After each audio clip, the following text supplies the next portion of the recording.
उत्तराखंड में 2027 विधानसभा चुनाव की तैयारियों को लेकर भारतीय जनता पार्टी ने संगठनात्मक गतिविधियां तेज कर दी हैं। इसी क्रम में पार्टी के राष्ट्रीय अध्यक्ष 29 और 30 मई को 2 दिवसीय दौरे पर उत्तराखंड पहुंचेंगे। इस दौरान सरकार और संगठन के कामकाज की विस्तृत समीक्षा भी की जाएगी।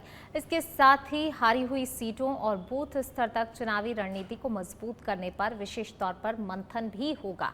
भाजपा प्रदेश अध्यक्ष और राज्यसभा सांसद महेंद्र भट्ट ने बताया कि दौरे की सभी तैयारियां पूरी कर ली गई हैं और एयरपोर्ट से लेकर पार्टी मुख्यालय तक कार्यक्रम तय किए गए हैं। राष्ट्रीय अध्यक्ष कार्यकर्ताओं और नेताओं को आगामी चुनाव के लिए दिशा निर्देश देंगे और संगठन को अभी से चुनावी मोड में सक्रिय करने का संदेश भी देंगे। देहरादून में मुख्यमंत्री, पूर्व मुख्यमंत्री, सांसदों, विधायकों, कोर कमेटी के साथ अहम बैठक होगी, जिसमें राजनीतिक हालात और योजनाओं के क्रियान्वयन की समीक्षा की जाएगी।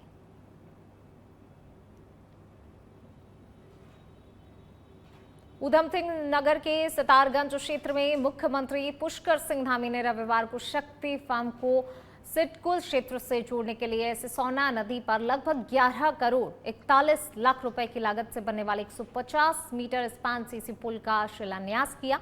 इस अवसर पर मुख्यमंत्री पुष्कर सिंह धामी ने कहा कि इस पुल के निर्माण से करीब 50,000 लोगों को इसका सीधा लाभ मिलेगा और सिडकुल, सितारगंज और विकासखंड कार्यालय सिसोना तक पहुंचने में लगभग 9 किलोमीटर की दूरी कम हो जाएगी। उन्होंने कहा कि ये परियोजना क्षेत्र के आर्थिक और सामाजिक विकास को नई गति देगी। मुख्यमंत्री ने राज्य में चल रही विभिन्न विकास परियोजनाओं का उल्लेख करते हुए कहा कि सरकार सड़क, स्वास्थ्य, शिक्षा, पेयजल सुविधाओं को मजबूत करने के लिए निरंतर कार्य कर रही है। कार्यक्रम में जनप्रतिनिधि और प्रशासनिक अधिकारी मौजूद रहे। पर बनने वाले पुल से ये सिडकुल का क्षेत्र, आसपास का क्षेत्र, सिसोना विकासखंड जाने के लिए जो लोगों को एक लंबी दूरी तय करनी पड़ती थी, इसके बन जाने से उनको बहुत मदद मिलेगी, बहुत आसान उनका सफर हो जाएगा। हमने भी बहुत सारी योजनाएं यहाँ पर चल रही हैं। हमारा प्रयास है कि पूरा सितारगंज क्षेत्र, शक्ति फार्म का क्षेत्र, यहाँ बाढ़ की भी समस्या है, उसके लिए भी ड्रेनेज का प्लान तैयार किया जा रहा है। अन्य विकास कार्य, यहाँ पर एक्वा पार्क का निर्माण हो रहा है, भोला नदी पर पुल का निर्माण होना है। सभी काम तेजी से आगे बढ़ाए जा रहे हैं। सितारगंज एक उत्कृष्ट क्षेत्र बने, उसके लिए हमारी सरकार काम कर रही है। और यहाँ के एम्स को लेकर आपने कहा कि जुलाई में जनता को समर्पित कर दिया जाएगा, सर क्या कहना चाहेंगे? एम्स बनकर लगभग तैयार हो गया है। अंतिम चरण में उसकी निर्माण की प्रक्रिया चल रही है और जुलाई में वो जनता को समर्पित हो जाएगा। तो एक बड़ी सुविधा का केंद्र हमारे यहाँ पर चालू हो जाएगा। मैं आदरणीय प्रधानमंत्री जी का, श्री नरेंद्र मोदी जी का बहुत धन्यवाद करता हूँ कि उन्होंने हमारे राज्य में, हमारे इस जनपद में एक एम्स का सेंटर जो है, एम्स का उद्घाटन करने पीएम मोदी आएंगे। हम लोग निवेदन करेंगे उनसे कि उन्हीं के करकमलों से उसका शिलान्यास हुआ है, तो जो शिलान्यास हुआ है तो उसका जो है लोकार्पण भी उनके कर। चंपावत में आयोजित ऐतिहासिक गोलजियो महोत्सव 2026 का भव्य समापन हो गया। मुख्यमंत्री पुष्कर सिंह धामी ने वर्चुअल माध्यम से समापन समारोह को संबोधित करते हुए कहा कि चंपावत को देश का सर्वश्रेष्ठ और आदर्श जिला बनाना राज्य सरकार का विकल्प रहित संकल्प है। उन्होंने कहा कि 4 मई से शुरू हुआ 13 दिवसीय महोत्सव केवल सांस्कृतिक आयोजन नहीं, बल्कि उत्तराखंड की समृद्ध लोक परंपराओं, कला और विरासत को संरक्षित करने का सशक्त मंच है। मुख्यमंत्री पुष्कर सिंह धामी ने नगरपालिका परिषद, जिला प्रशासन, क्षेत्रवासियों को सफल आयोजन के लिए बधाई दी। उन्होंने महिला सशक्तिकरण और स्वयं सहायता समूहों की भूमिका को सराहते हुए कहा, स्थानीय उत्पादों ने ग्रामीण अर्थव्यवस्था को नई पहचान दी है। कार्यक्रम में विभिन्न विभागों द्वारा जन जागरूकता और स्वरोजगार से जुड़े स्टॉल लगाए गए।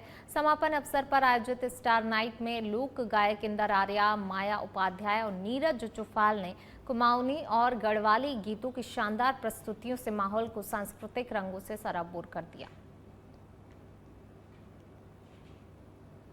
गोलजू महाराज हमारी लोक आस्था, न्याय, सत्य और धर्म के प्रतीक हमारे देवता हैं। हमारी संस्कृति में गोलजू महाराज का विशेष स्थान है। समग्र विकास के लिए मास्टर प्लान के अंतर्गत विशेष गोलजू कॉरिडोर का निर्माण भी किया जा रहा है। लगभग 59 करोड़ रुपए की लागत से मंदिर क्षेत्र को अधिक भव्य, सुव्यवस्थित और श्रद्धालुओं के अनुकूल स्वरूप प्रदान किया जा रहा है। साथ ही मां पूर्णागिरी धाम के लिए रोपवे निर्माण, बालेश्वर मंदिर, पाताल रुद्रेश्वर मंदिर सहित अनेक पौराणिक स्थलों के विकास कार्य भी तेजी से आगे बढ़े। चंपावत में आज धार्मिक और विकास से जुड़ी बड़ी गतिविधि देखने को मिली है, जब मुख्यमंत्री पुष्कर सिंह धामी ने मां वाराही शक्तिपीठ धाम देवीधुरा पहुंचकर मंदिर परिसर में चल रहे भव्य पुनर्निर्माण एवं विकास कार्यों का स्थलीय निरीक्षण किया। इस दौरान मुख्यमंत्री ने निर्माण कार्यों की प्रगति की जानकारी लेते हुए अधिकारियों और मंदिर समिति को स्पष्ट निर्देश दिए कि सभी कार्य तय समय सीमा में उच्च गुणवत्ता के साथ पूरे किए जाएंगे। मुख्यमंत्री ने कहा कि मां वाराही धाम केवल आस्था का केंद्र नहीं है, बल्कि उत्तराखंड की समृद्ध सांस्कृतिक और आध्यात्मिक विरासत का प्रतीक है, जिसे मूल स्वरूप को बनाए रखते हुए विकसित किया जा रहा है। उन्होंने कहा, यह धाम आने वाले समय में राष्ट्रीय ही नहीं बल्कि अंतर्राष्ट्रीय धार्मिक पर्यटन का प्रमुख केंद्र बनेगा। निरीक्षण के दौरान मुख्यमंत्री ने पूजा अर्चना कर प्रदेश की सुख समृद्धि की कामना भी की।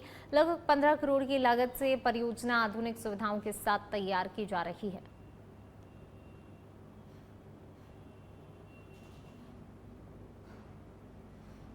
चंपावत जिले के टनकपुर के पूर्णागिरी मेले में देर रात भीषण अग्निकांड की घटना सामने आई है, जिसमें कई गरीब व्यापारियों की दुकानें जलकर राख हो गईं। आग की इस घटना में गिफ्ट आइटम, बच्चों के खिलौने और अन्य सामान बेचकर परिवार का भरण पोषण करने वाले करीब दर्जन भर व्यापारियों को भारी आर्थिक नुकसान उठाना पड़ा है।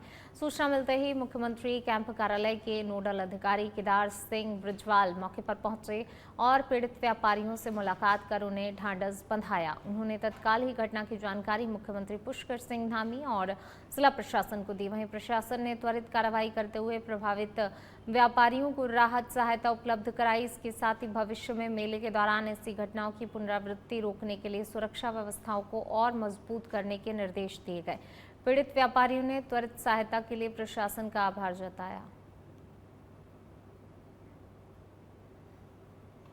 रात को आधी दुकान से अज्ञात कारण से हमारी 6 दुकानें यहाँ पर जल के राख हो गई, क्योंकि हमारे छोटे छोटे व्यवसायी हैं यहाँ के जो निवासी हैं, जो पूर्णागिरी मेले के समय में अपनी दुकानें लगाते हैं। तो इसमें मैंने माननीय मुख्यमंत्री के संज्ञान में इसमें पहुँचाया, अभी डीएम साहब से बात की कि अधिक से अधिक मतलब जो भी अपनी ओर से हमारी सहायता होती है उसको प्रदान करेंगे अपने लोगों को। और मैं चाहूँगा कि प्रशासन, तहसीलदार मैडम और सभी लोग यहाँ पर आए हुए हैं और अपने जो परिजन हैं जिनको वास्तव में क्षति हुई उनको मुआवजा दिलाने का भी कार्रवाई करेंगे। मसूरी से बड़ी खबर, जहां कैबिनेट मंत्री गणेश जोशी ने आज शहर की विभिन्न सड़कों और विकास कार्यों का निरीक्षण किया। इस दौरान उन्होंने लोक निर्माण विभाग और नगर पालिका परिषद को निर्देश दिए कि क्षतिग्रस्त सड़कों की शीघ्र मरम्मत की जाए ताकि स्थानीय लोगों को राहत मिल सके।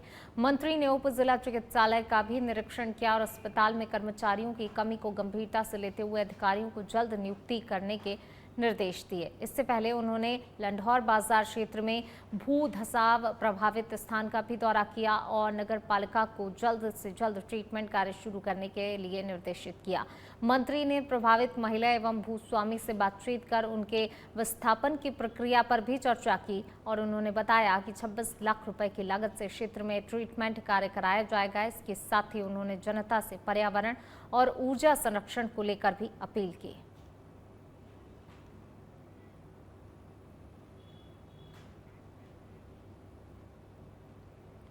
देश के प्रधानमंत्री नरेंद्र मोदी जी ने देशवासियों से आह्वान किया है कि आप पेट्रोल डीजल का कम प्रयोग करें, पब्लिक ट्रांसपोर्ट पर चलें,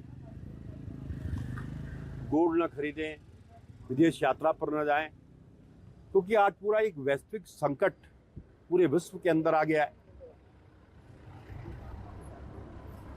इस युद्ध, ईरान, इजराइल व अमेरिका के युद्ध के कारण कच्चे तेल की आवक रुक गई है और भारत में 60% से भी अधिक कच्चा तेल बाहर से आता है। ऐसे में आने वाले खतरे को भांपते हुए माननीय प्रधानमंत्री ने अनुरोध किया है हर देशवासियों को उससे अपने भागीदारी सुनिश्चित करनी चाहिए। मैंने तो उसके अगले दिन से ही 11 तारीख से हमने कहा हम जितने अपने लोकल कार्यक्रम में उसमें हम स्कूटर या इलेक्ट्रिकल स्कूटर से जाएंगे। इलेक्ट्रिक स्कूटर की व्यवस्था हमने की है और जहां बाहर के कार्यक्रमों में 3-3 गाड़ियां हमारे साथ चलती थी उन्हें घटाकर हमने 1 कर दिया है। पहले 3 गाड़ी चलती थी और जहाँ भी जाते हैं गाड़ी खड़ी करके स्थानीय कार्यक्रमों में हम पब्लिक ट्रांसपोर्ट का प्रयोग कर रहे हैं। प्रधानमंत्री जी की इस मुहिम में हर देशवासी को अपना योग देना चाहिए, अपनी भागीदारी सुनिश्चित करनी चाहिए। देहरादून के दर्शन लाल चौक पर रविवार को बजरंग दल ने देवभूमि में बढ़ते कथित लैंड जिहाद, बदलती डेमोग्राफी और धर्मांतरण के विरोध में विशाल धरना प्रदर्शन किया। इस प्रदर्शन की अगुवाई कर रहे क्षेत्र संयोजक अनुज वालिया ने आरोप लगाया कि पिछले कुछ वर्षों में प्रदेश में भूमाफियाओं द्वारा अवैध कब्जों के जरिए बाहरी लोगों को बसाने का प्रयास हो रहा है, जिससे कि डेमोग्राफी प्रभावित हो रही है। उन्होंने कहा, इस संबंध में पूर्व में प्रशासन को शिकायत भी दी गई थी, लेकिन कोई प्रभावी कार्रवाई अब तक नहीं हुई है। संगठन के पदाधिकारियों ने कहा कि यदि किसी स्थिति में सुधार नहीं होता है तो फिर 15 जून 2026 से पूरे ही प्रदेश में एक बड़ा आंदोलन और अनशन किया जाएगा। कार्यक्रम में सैकड़ों की संख्या में कार्यकर्ता और मातृशक्ति मौजूद रहीं। वक्ताओं ने चेतावनी दी, यदि देवभूमि की संस्कृति और पहचान से किसी भी तरह का समझौता यहां पर स्वीकार नहीं किया जाएगा।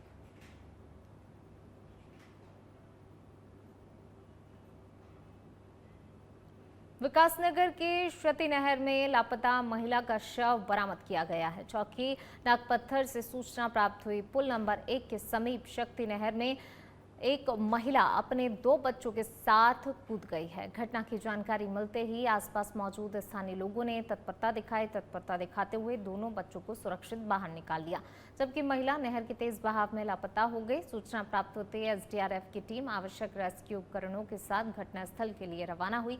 मौके पर पहुंचकर टीम द्वारा नहर किनारे संभावित स्थलों पर गहन सर्चिंग अभियान चलाया गया। एसडीआरएफ टीम ने स्थानीय पुलिस एवं अन्य संबंधित एजेंसियों के साथ समन्वय स्थापित कर युद्ध स्तर पर महिला की तलाश जारी रखी। लगातार अथक प्रयासों और सूक्ष्म सर्चिंग के उपरांत एसडीआरएफ टीम ने ढकरानी पावर हाउस के समीप महिला का शव बरामद किया। बरामद शव की पहचान किरण, उम्र 28 वर्ष के रूप में हुई है।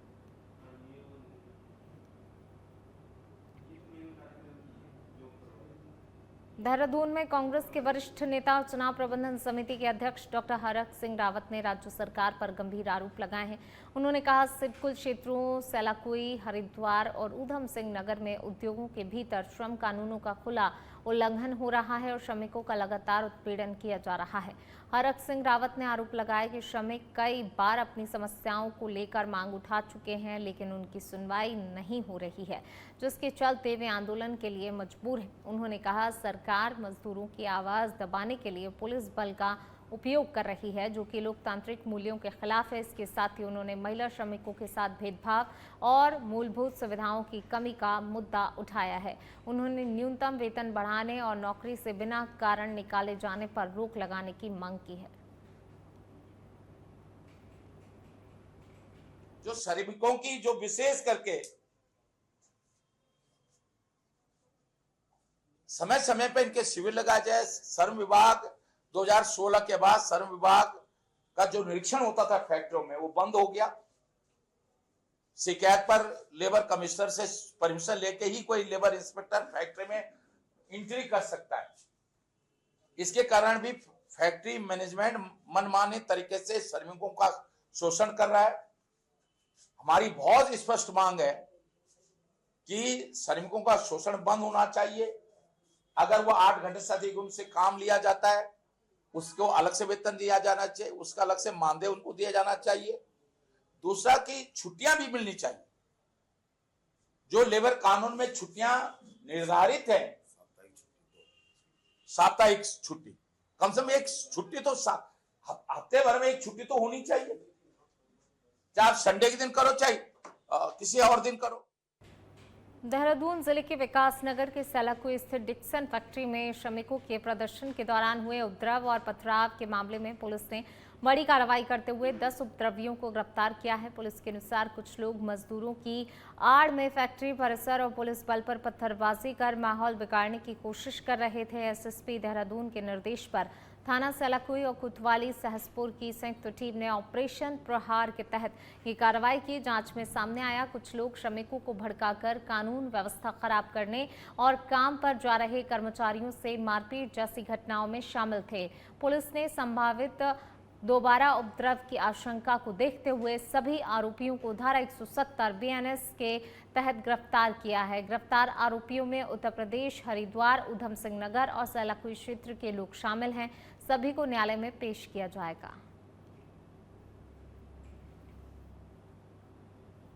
के आंदोलन में कल दिनांक 16/5/2026 को उग्र रूप ले लिया था, जिसमें पत्थरबाजी की घटना भी कारित हुई, जिसमें कुछ लोगों को चोटें भी आई।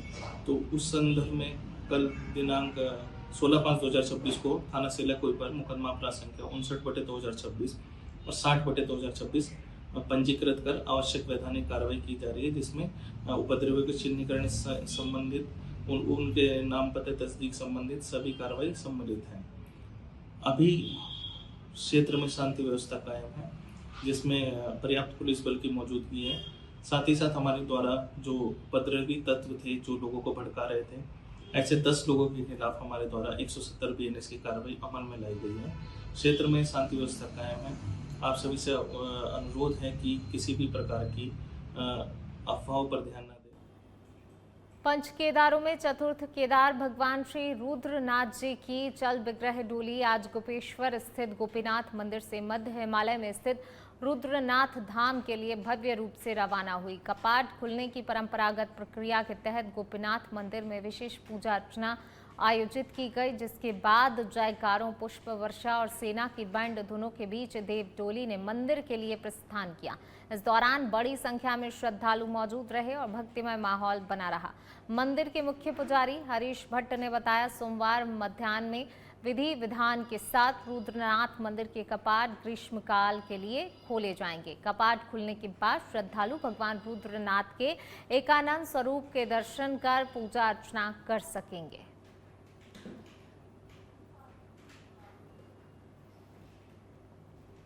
देहरादून में 42वां Uttarakhand gold cup cricket tournament आगामी 22 मई से 7 जून तक आयोजित किया जाएगा। देवभूमि गोल्ड कप क्रिकेट एसोसिएशन के तत्वाधान में होने वाले इस प्रतिष्ठित टूर्नामेंट को लेकर तैयारियां पूरी कर ली गई हैं। इस बार देश भर की कुल 16 टीमें 4 ग्रुपों में विभाजित होकर खिताब के लिए मुकाबला करेंगी, जबकि नेपाल की टीम भी इसमें हिस्सा ले रही है। वहीं एसोसिएशन के सचिव टीसी वर्मा ने जानकारी दी है, विजेता टीम को 10 लाख रुपए नकद और गोल्ड कप ट्रॉफी प्रदान की जाएगी, तो वहीं उप विजेता को 7 लाख रुपए दिए जाएंगे। प्रत्येक मैच के मैन ऑफ द मैच को 5,000 रुपए और पूरे टूर्नामेंट के मैन ऑफ द सीरीज को 1 लाख रुपए का पुरस्कार दिया जाएगा। टूर्नामेंट को लेकर खिलाड़ियों और खेल प्रेमियों में खासा उत्साह भी देखने को मिल रहा है। बहुत लेबर करके किया गया, छोटे छोटे टूर्नामेंट करते करते डे बाय डे इम्प्रूव हुआ है। ये कमियां दूर होती चली गई, साधन आते चले गए। और मैटिंग, वो तो पहले मैटिंग थी, मैटिंग ही थी पहले, तो ग्राउंड नहीं होते थे सब। डे बाय डे ये इम्प्रूव हुआ है टूर्नामेंट, और होता जाएगा, भगवान चाहेंगे और भी अच्छा होगा। जी, 16 टीमें प्रतिभाग करने जा रही हैं और इसमें टोटल 31 मैच होंगे और सारे 31 मैच जो हैं राजीव गांधी इंटरनेशनल स्टेडियम और महाराणा प्रताप स्पोर्ट्स कॉलेज में खेले जाएंगे। क्वार्टर फाइनल ऑनवर्ड्स जो हमारे डे नाइट मैचेज रहेंगे। नेपाल की टीम पहली बार आ रही है और ये खुशी की बात है और अपनी वो नेशनल टीम भेज रहे हैं और उम्मीद करते हैं कि अच्छे मुकाबले देखने को मिलेंगे। उधम सिंह नगर जिले के जसपुर क्षेत्र के परतारामपुर इलाके में बिजली विभाग की लापरवाही एक बार फिर सामने आई है। यहां पर करंट की चपेट में आने से एक भैंस की दर्दनाक मौत हो गई, जिससे कि ग्रामीणों में भारी आक्रोश फैल गया। स्थानीय ग्रामीणों का कहना है, क्षेत्र में बिजली के तार लंबे समय से काफी नीचे लटके हुए हैं, जो किसी भी समय बड़े हादसे का कारण बन सकते हैं। पीड़ित सतनाम सिंह ने बताया, उन्होंने पिछले 1 वर्ष से कई बार विभाग को शिकायत दी, लेकिन अब तक कोई कार्रवाई नहीं की गई। आरोप है विभाग द्वारा केवल पैसे की मांग की जाती है, लेकिन काम नहीं कराया जाता। ग्रामीणों ने कहा, यह स्थिति किसी बड़े हादसे को आमंत्रित कर रही है। आक्रोशित ग्रामीणों ने चेतावनी दी है कि यदि जल्द ही तारों को दुरुस्त नहीं किया गया तो सभी किसान मिलकर बिजली घर का घेराव करेंगे। मैं कहना विभाग को ये चाहता हूं कि 1 वर्ष लगभग हो गया है जब से ये तार नीचे पड़े हैं।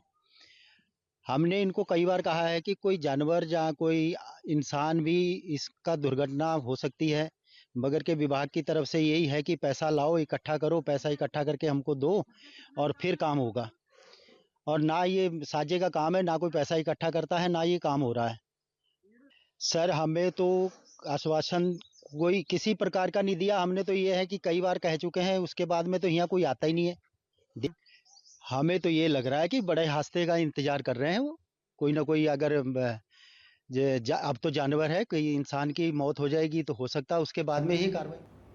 ऊधम सिंह नगर जिले के जसपुर क्षेत्र के भोगपुर रैम इलाके में देर रात उस समय हड़कंप मच गया जब कोर्ट के आदेश पर एक वारंटी को पकड़ने गई पुलिस टीम पर जानलेवा हमला कर दिया गया। पुलिस के अनुसार उप निरीक्षक गोविंद सिंह मेहता और कांस्टेबल सुभाष डुंगरियाल आबकारी अधिनियम के तहत वांछित गैर जमानती वारंटी सुखविंदर सिंह को गिरफ्तार करने पहुंचे थे। जैसे ही पुलिस ने उसे हिरासत में लिया, आरोपी पक्ष के लोगों ने शोर मचाकर भीड़ इकट्ठा कर ली और फिर लाठी डंडों और धारदार हथियारों से पुलिस टीम पर हमला कर दिया। आरोप है इस दौरान वारंट का हिस्सा भी फाड़ दिया गया और पुलिस हिरासत से आरोपी को छुड़ाकर फरार कर दिया गया। हमले में दोनों पुलिसकर्मी घायल हो गए। तो वहीं घटना के बाद पुलिस ने 7 नामजद आरोपियों के खिलाफ गंभीर धाराओं में मुकदमा दर्ज कर लिया है और मामले की जांच शुरू कर दी है, जबकि 2 आरोपियों को हिरासत में लिया गया है।